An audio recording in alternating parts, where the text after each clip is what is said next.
we're at the biggest landmark of Indian chess. This is the home and training room of the legend, Vishy Anand. Vishy, thank you so much for doing this. Thank you. Nice to have you. It's amazing to be here, and I want to start from the beginning. Can you take us back to your childhood and tell us how chess became a part of your life? Right. My father was in the railways, so we grew up in these typical railway bungalows. I'm the youngest in my family. So my elder brother and sister have traveled more. They've lived in more cities. By the time I was born, my father's job was more or less more fixed. So I was in Madurai a few years. I was in the Philippines. But other than these two exceptions, I was in Chennai the whole time. When I was 6 years old, I noticed my brother and sister playing, fooling around with the chess set, whatever. Then I went to my mother and asked her to teach me as well. That's kind of how it got started. Probably over the next few months, they saw that I kept returning to the chessboard without being told to. I myself would keep coming back to this. Clearly, I had connected with it in some way. The next question came up for them: what should we do with him next? And by an interesting coincidence, the best chess club in India, the Tal Chess Club in the Soviet Cultural Center, was a stone's throw away from where my sister's college was. So one day, she was just talking with her friends or something, and then she noticed the words Tal Chess Club. So I was taken to the club. My mother came along to meet, find out because after all I was 6 years old. But she thought they were very nice people. There was a man called Kesavan. He said, "Don't worry about your son. We'll bring him over. We'll take care of him and all." So I started going to this chess club to play a little bit. So they had these old fantastic chess sets and these white clocks. Maybe you've seen them in some old images, these huge white clocks.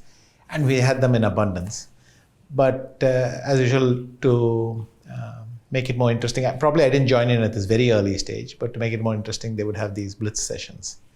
So two people would play blitz, everyone else would stand in a queue. Winner stays, loser gets up and goes. I don't know when I joined this carousel, but before that, I would go play some basic tournaments. I played in some tournaments around Chennai, Madras then. And that's the early bit.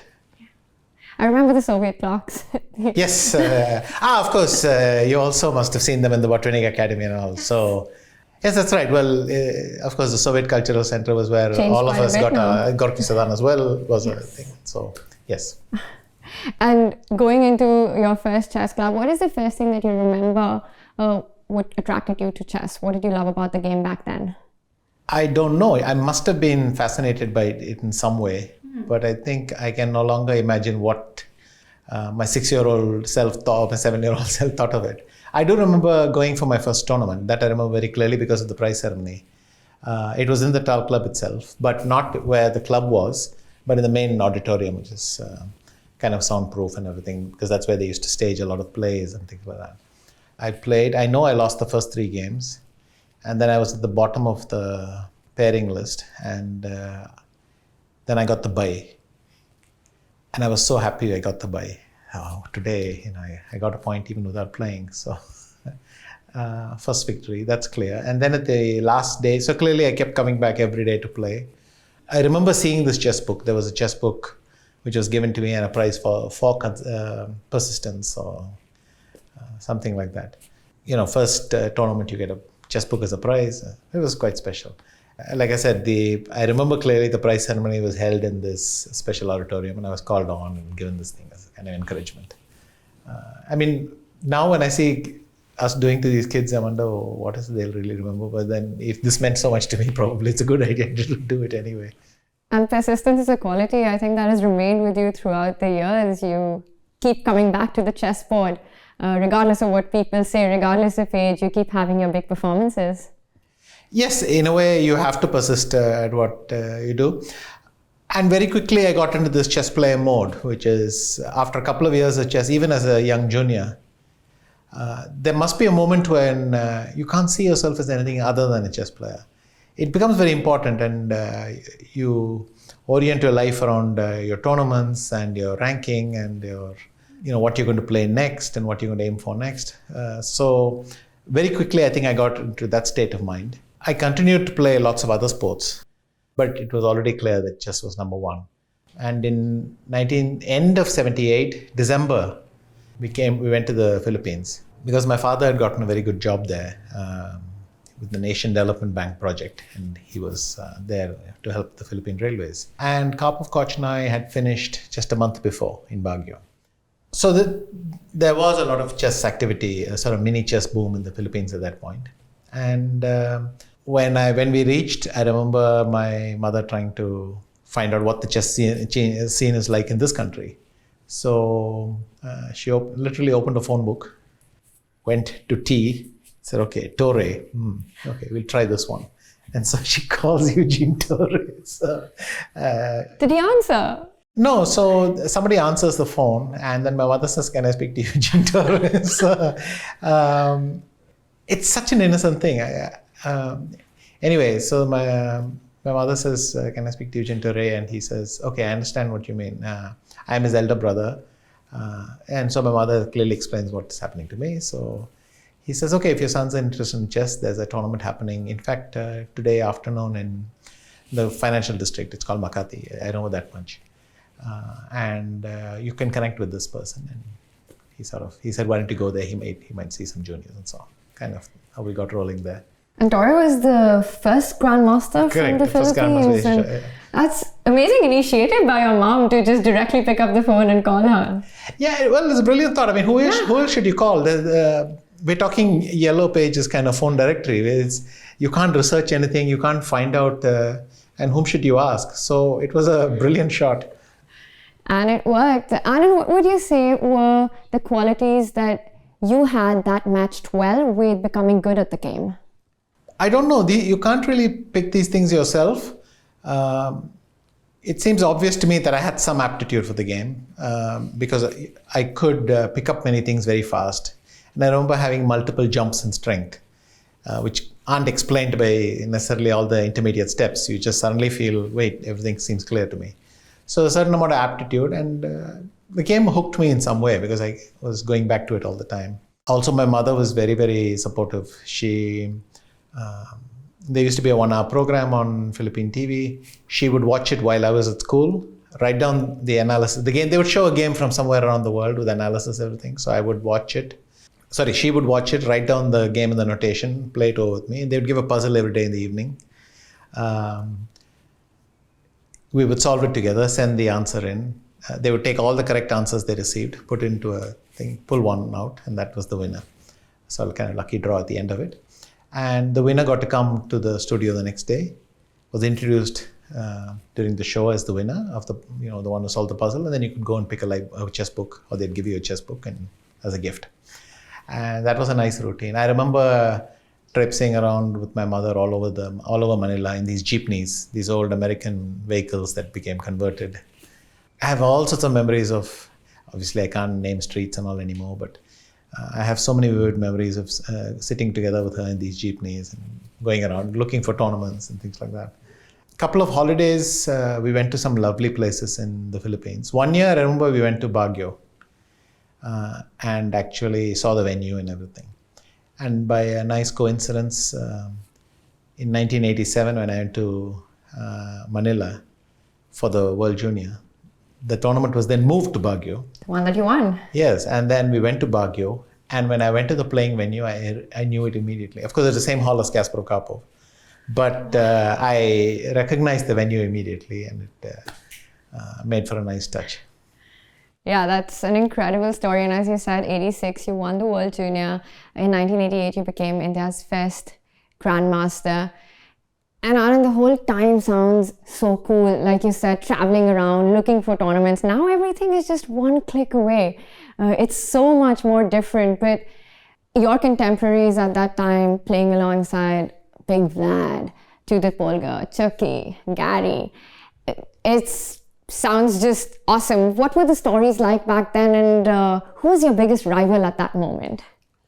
Well, contemporaries and rivals. My rivals were all in India. First of all, I became an international master in the end of 84 or early 85. So the next thing was to become a grandmaster.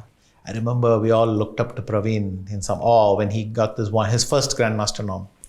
I think he got it in this tournament in London. And like, wow, he's got a Grandmaster norm. How unbelievable is that? Then for 2 years, there was a race. It was me, Prasad, Barua, Praveen as well. So roughly, this was the group that was trying for GM norms. I became World Junior Champion August 87. And I had already in 86 tried in the Lloyds Bank, tried here and there, but kept missing the norm or by little or by a lot. Then suddenly in 2 tournaments in a row, I overshot the norm. And this was very nice. So in Delhi, in 87 Bilwara, and subsequently in the Shakti Finance in Coimbatore. So that was really, really special. And I again remember, the hotel we stayed and how it happened. And then as soon as I became a GM, we all went to a temple and all that sort of thing. So 87 December was literally the final days of the year, maybe 1 or 2 days before New Year. I became a Grandmaster. Then the title happened in 88 because the FIDE Congress happened in April, and that's where we were. There have always been these epic rivalries throughout the history of the sport. Fischer-Spassky, Karpov-Kasparov. For the modern generation, Hikaru-Magnus, and for the younger generation as well, so many talents coming up. In your time, Anand, what would you pick as the big rivalry for your generation?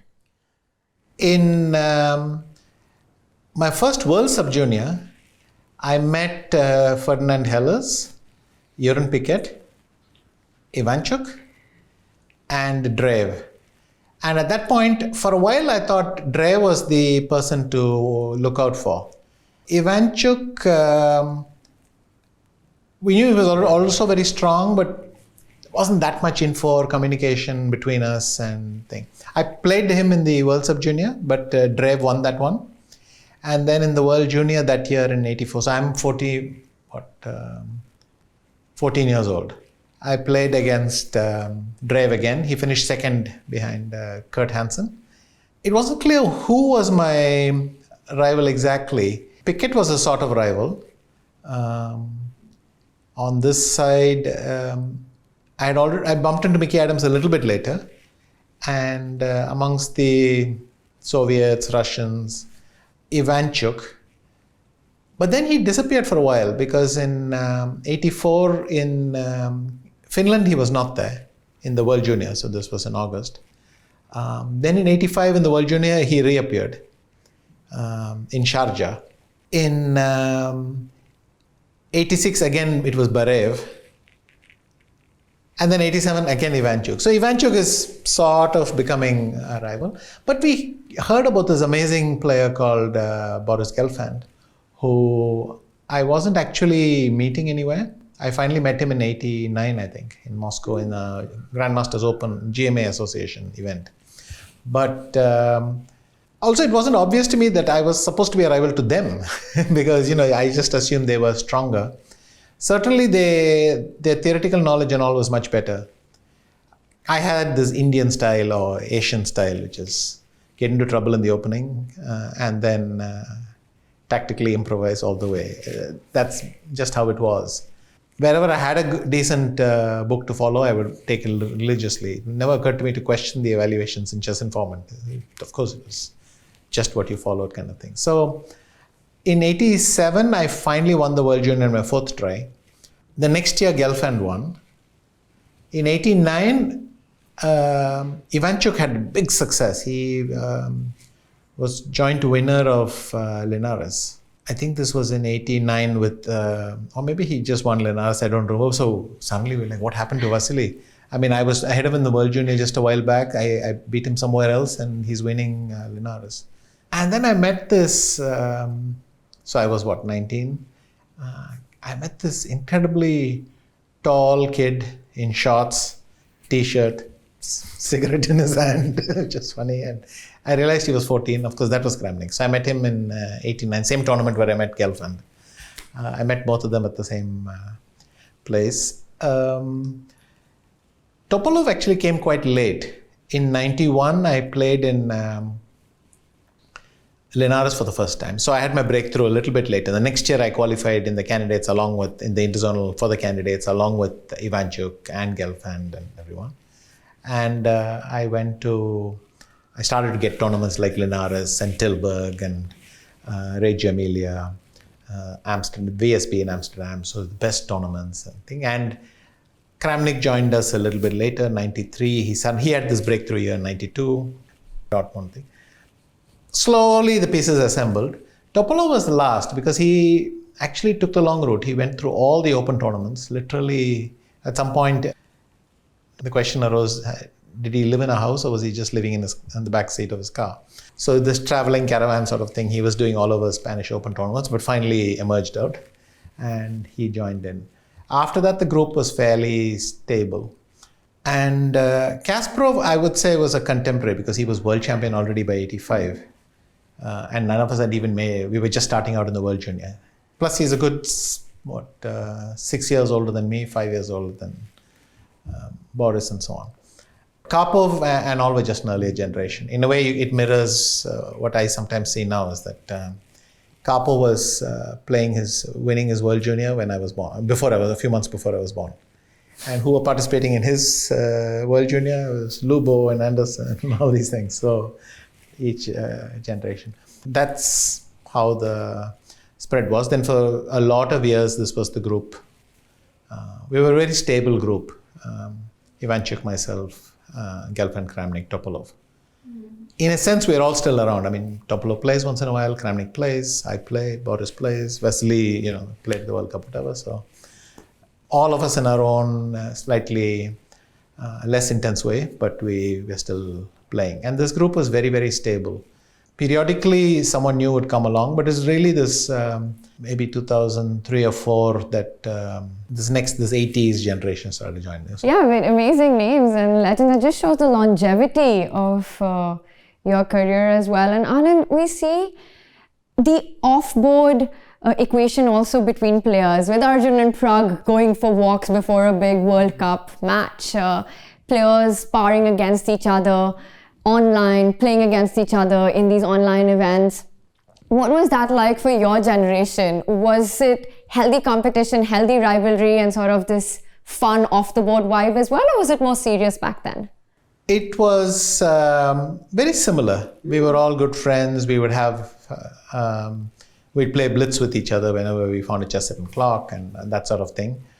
I think we sensed we were going to be rivals in the future. Our paths could cross, but equally, at least it was my attitude, as I'm not sure my paths will cross with them. One of us will make it and the others will be standing further behind. So you knew you had to measure up to this group to have a chance of maybe breaking through and competing in the candidates and world title. But I don't know what we thought of it then. We would hang out together, we would chat and so on, and slowly we became good friends as well, if you meet someone often at tournaments. Again, Kramnik is an early bloomer, but he's 6 years younger, though he joined us very quickly.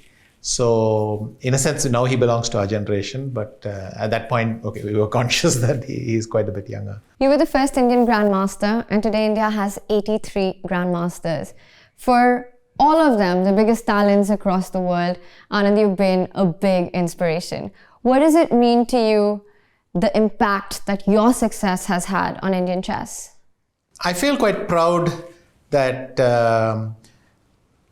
let's say, chess first started to appear in the newspapers and in the media because of my play, and then there was this long period throughout the 90s and even the zeros where I was competing for the world title, competing in the best tournaments and so on, and chess really started to appear in the media, and you felt this is going to produce a result. Already you could see that people are starting academies in towns, doing a lot of coaching, children's competitions, running out of space in halls to play, this sort of thing. There was some anecdotal stuff.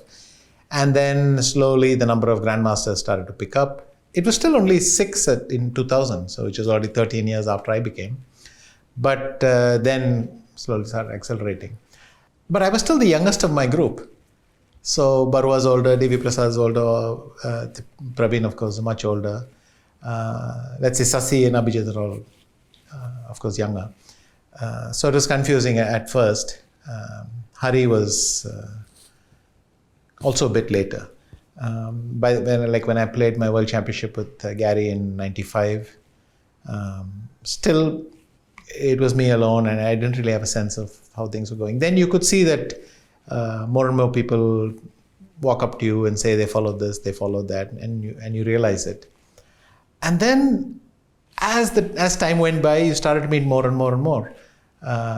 First, I would meet people who would say, I really admire the chess, it's great to watch this and that. When did I ask someone, at some point I asked some junior, what do you study the classics? And of course, he said, yes, I study classics. For instance, I looked at your game from this tournament. No, that's not what I meant.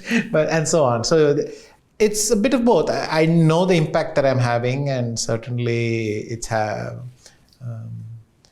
this generation in between. And I've worked with many of them. Surya was. I started working with him. Then I realized he's very good, and he started working with me for my matches and so on. And you said you work with a lot of this younger generation, and while you've been an inspiration to them, do you feel with your interaction and work, you also pick up things from them? Very much. It's always nice to update your way of thinking, and people continuously surprise you. You analyze with them, and they may just have a different way of looking for this or searching for that, and you think, at first you dismiss it, well, the method I have is fine. And then you think, but in this one situation, it might be faster than what I do. Or you can always learn something. Also, you can learn something with perspective.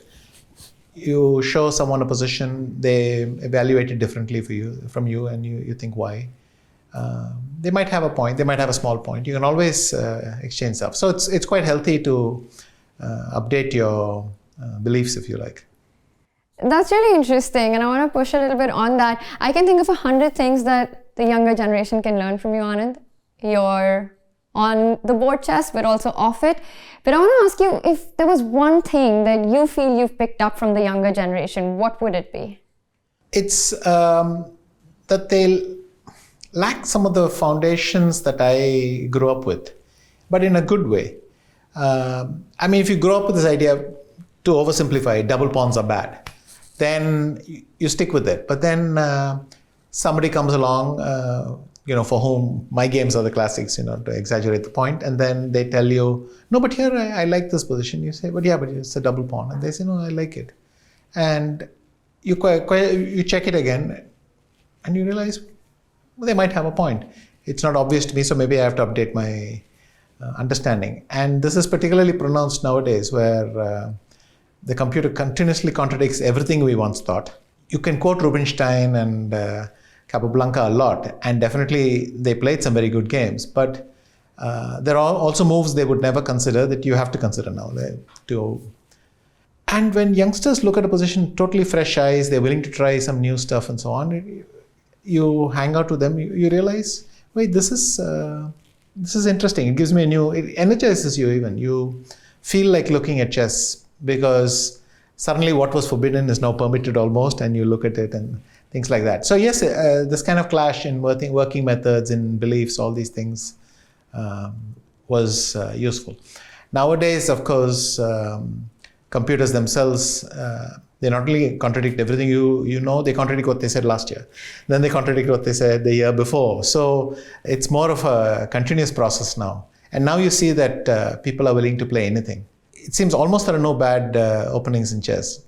Maybe not ideal, but they're not bad, and so on. And things you had to update because of computers. Not really generations, but it's similar. Now people push the H pawn for nothing. And people, someone in the black piece is quite scared when it gets to H5. I mean, should you stop it at H6, or can I actually allow it to come there? These sort of things. But take that point and then apply it in many, many places. You get very interesting ideas from other people. It also makes chess fun, simply. How long can you analyze by yourself with your own beliefs? Do you feel the way the younger generation views the established elite has changed over the years? My father had a very nice saying for these things. He said, every son thinks his father is not very bright, till one day his son tells him so. And it reminds me of that a little bit. I'm sure that each generation was cocky in its own way. I remember just when all of us were climbing into the big events and so on, the dominant group was Lubojevic, Anderson, Timman, obviously Karpov and Kasparov, Nunn, Tony Miles, all these people in the 50s, starting with the 50s. Gary, of course, was Yusupov, Kasparov a bit later. And I think we came in with a lot of cockiness, but they dominated, this group which were born in the 50s dominated the 80s. Till 1990, they were all. Then, first few years, they were playing the top tournaments, but very quickly by 95, they were struggling a little bit against us. Even by 94, 95, they were not making it to the candidates anymore. We were, and we broke. And so that happened. We knew a lot of their games, we knew them off the, but it's not in the nature of youth to exaggerate respect. But they were good friends. They were very good company. I think especially I bonded with all of them very, very nicely in the Amber tournament, which was such a relaxing atmosphere and everything was pleasant. And most of us became big fans of Lubo after that. But it's probably there in every generation. When you hear stories about the generation in the 50s and the generation in the 40s, that is almost unbelievable because for us, even they are legends, but then it goes back even further. It's nice, but I don't think it's in the nature of young people to give too much respect and adulation, unless you demonstrate strength over and over and over, simply. And maybe that's something that also helps you on the board to not respect your opponent too much. That's another crisis, right? If you sit there in admiration of your opponent, you can't play against them. So it's not in the nature of youth, but it's just, it's not restricted to chess. In every walk of life, one of the things you do as a teenager is to question everything, and that's how it goes. And Anand, you were called the Lightning Kid. Now, if today you had to pass on that moniker to one of the younger generation, who would it be? First of all, they're all, even the ones who don't have the reputation are big Blitz and Bullet fans, and they're playing. I was shocked how many of these guys were playing Bullet Brawl the other day. I don't even know what that is. Somehow Nihal springs to mind, but I could take any of the top really. And same thing applies. You see it in Kolkata every year. Nihal definitely has good results, but he's only one of the pack. But somehow Nihal springs to mind. I don't know why. He is called the Bullet Beast of India. What would you say is the biggest challenge today for the younger generation? The speed of chess. It's both good and bad. It's good because they have so many more opportunities, so many more tournaments. At the same time, I don't know that necessarily that their careers can be as long as the previous generation, because our schedule was much lighter when we were playing. And inevitably playing so much, you start to see that the retirement age or the age when you maybe move along is beginning to drop. Once upon a time, we know legends like Smyslov and Kochner just kept on till their 70s, 80s even. But that's just, I mean, nobody even thinks of 60s now. People are surprised that people are playing in their 50s, and it is dropping. And even if you're able to, if you're just about able to, you might not be motivated to. In general, I think their careers will be faster, but they're also burning out faster. I don't know fully how that will shape up, but we'll see. It's hard to believe that. And talent is emerging much faster as well. And new countries, much younger, they pop up. And how long are you going to? Eventually, all this takes a toll. So I think the replacement rate will be much faster. Yeah, and Anand, it seems like in India, you've got a new Grandmaster coming up every month. Just as soon as you finish taking the name of the last one who just became a Grandmaster, there's another one. And the world wants to know, what's the secret sauce? What's the secret? What's going on here? What would you put that to? Mostly the very, very competitive environment. It's probably very similar to what happens in IIT, which is that we have so many people trying for so few seats that they're already shaped by this competition. And parents have this ability to dedicate a lot of energy and time. Not that other cultures don't do it, but the way we come to chess tournaments or cricket events and you bring your kid along and you try to do this. Our way of approaching this itself tends to produce this sort of result. And you see Indian youngsters, very often the parents will arrange coaches for them very quickly. They'll do this. I would say we take education, we take sports, all these things very seriously. And if we do it, we're doing it very, very seriously. So it's hard to pin it down much more than that, but to my eye, that seems to be the main reason.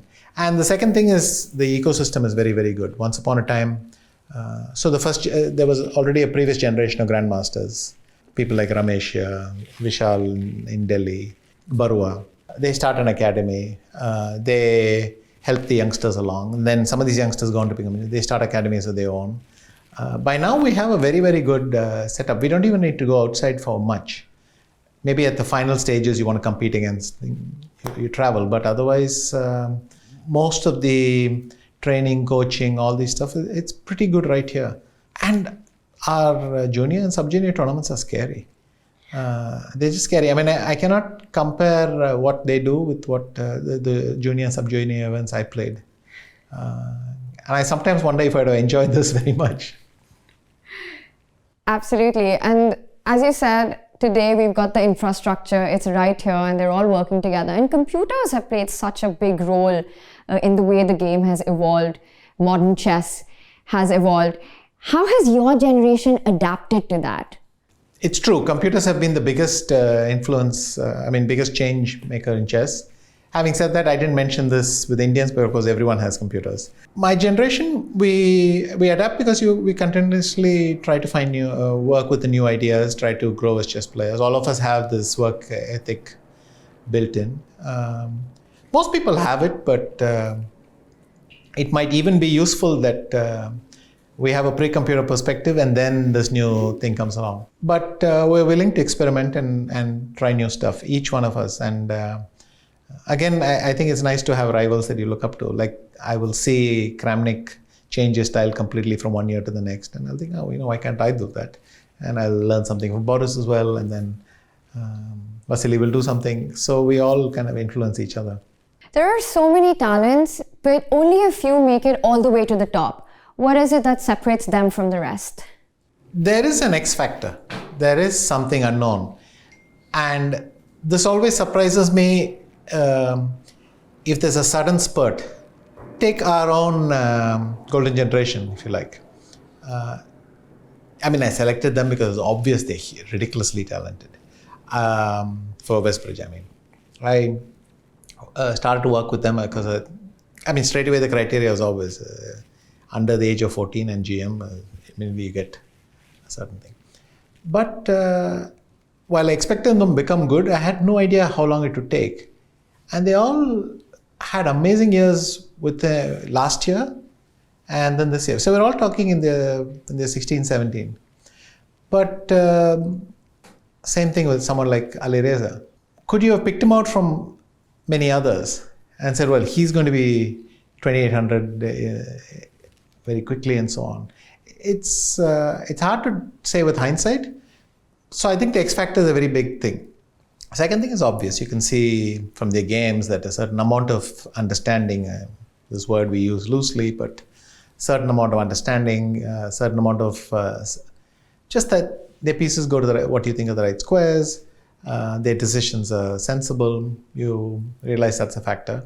In some cases, you'll see extreme sporting qualities.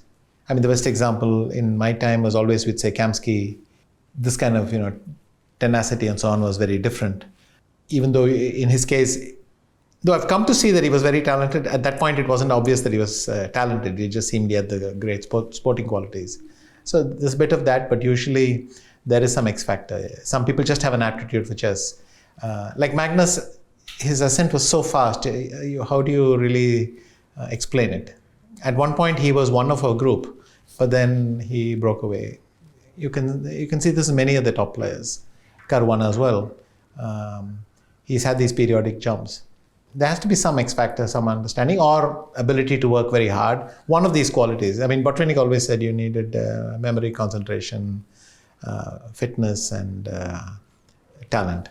You can, each one will have a slightly different mix of the ingredients, but it's enough. That's really interesting because when it comes to working hard, one gets the feeling that they're all working incredibly hard. They're all talented. So when you say this X factor, do you think it's more sort of just gifted? How would you be able to define that? Is it the nature versus nurture debate? I don't know. I often see it after the fact. For instance, I knew that Prag was good, but nothing really would have helped me predict. Suddenly he goes like this in the Global League, in Hungary, and then in this World Cup. Same thing with Gukesh. When I saw him in the Olympiad, I thought, what did I miss? When did he become the kind of player who can do 8 out of 8? Again, I thought you have someone roughly here and they jump here and you think, what happened?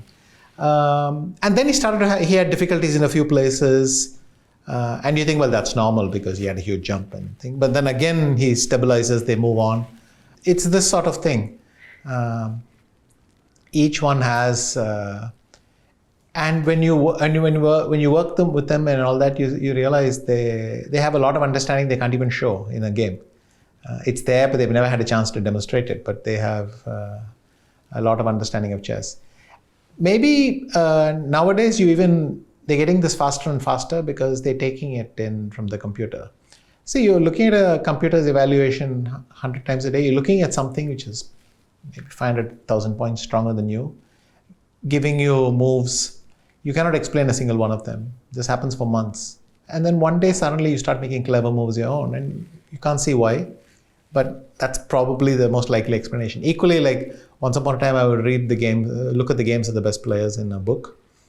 And suddenly one day I'd start to play better. And our brain has a way of putting these things together mysteriously. So I might sense that someone is very good, but still when it happens, it usually catches me off guard. When did they become this strong?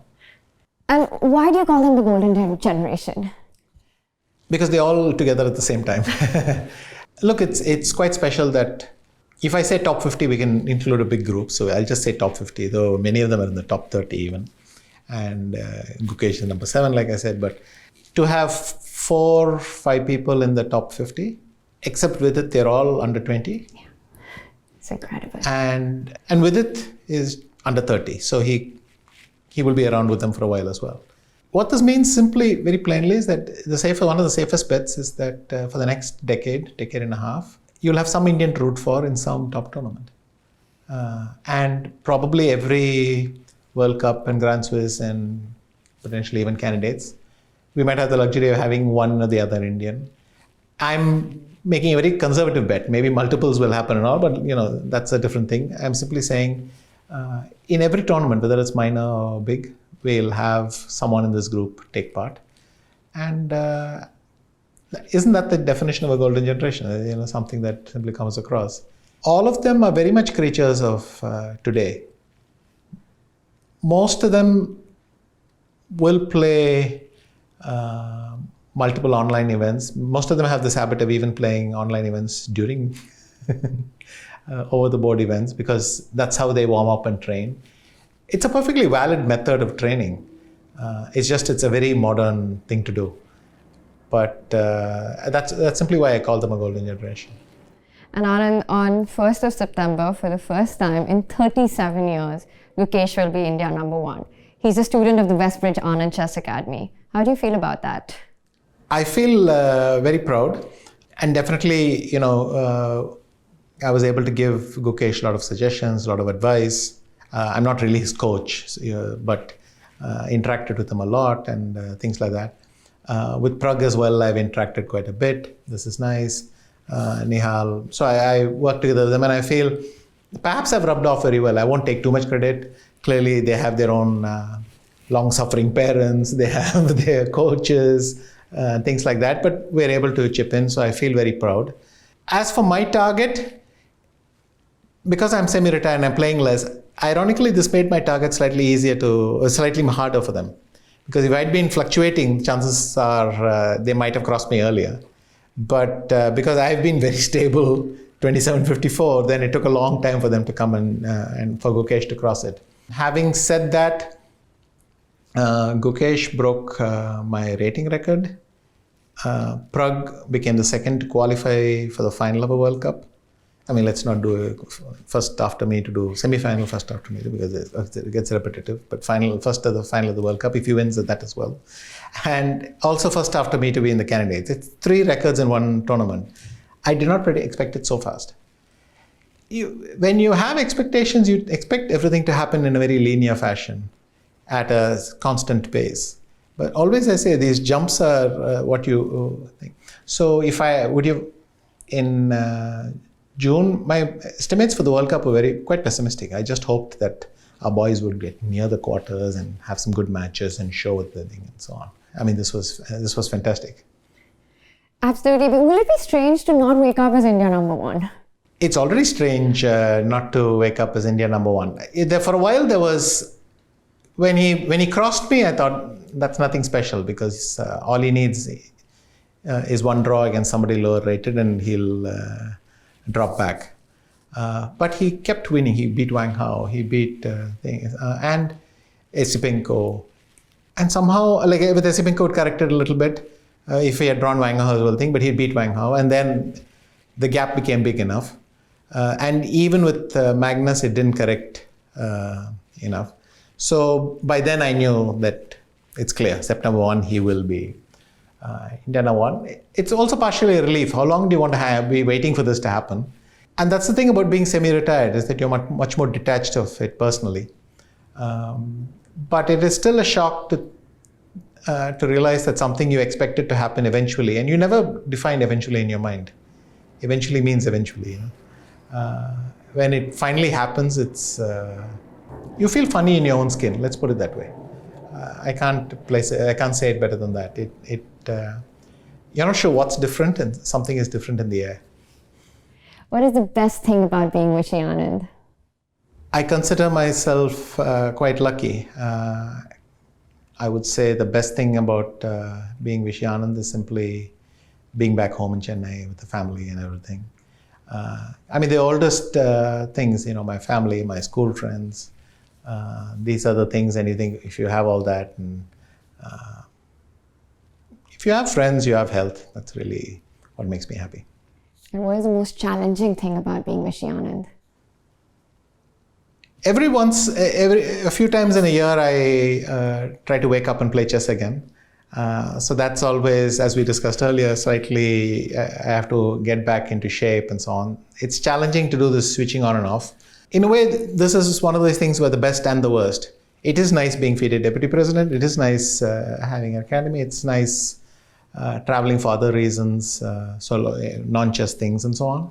But at the same time, it's quite challenging to switch on and off and to keep on never being one thing. It's nice though. For instance, I see that for a lot of people, this is a pleasant situation. Hikaru plays much better now that he feels... It turns out what he wanted all this time was to be acknowledged. And now that he's acknowledged, he's very, very cool about it.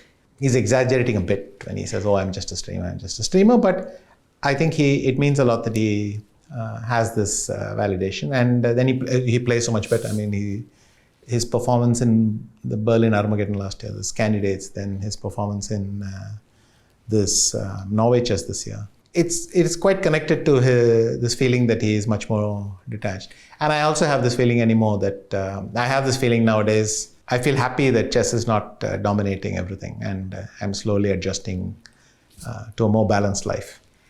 Not the worst, not a bad challenge, but this is a good challenge side of things. A more balanced life, so many new roles with FIDE, with WACA, just being a mentor and a guide to all the biggest talents in the world. Anand, what does the future look like for you, and how much more of competitive chess do you have left in you? I figure when I have had enough of competitive chess, I'll know, and then I'll take it then. I don't imagine it being too long, but I feel I'm in a very good place now. You get to a point in life where all the things that once seemed very central, you manage to put them in their proper place, and that's also very relaxing. The other nice thing is I feel like I can experiment with many things now. Maybe I hit the ground, but maybe it falls flat, but it's fun to do it and think, well, it doesn't really matter. There's no pressure on me, and I can just do this just because it's nice to try. Yeah, I can't complain. I am very happy. Most of the time, I'm very, very happy. That's awesome. Thank you so much, Anand. And finally, you've set up this position. Tell us a little bit about this. Well, this is obviously the Pragnananda win against Fabiano Caruana from the Rapid Games. It looked like a nice position. I like the fact that the White King has managed to slide its way to b5. Big moment for Indian chess, this one. That is true. Very big moment. And in fact, the king has captured a pawn on a5, come back and pushed that white pawn there. And Fabi tried his best here and there, but there was no going back after this point. Thank you so much. This has been an absolute pleasure, Anand. Thanks.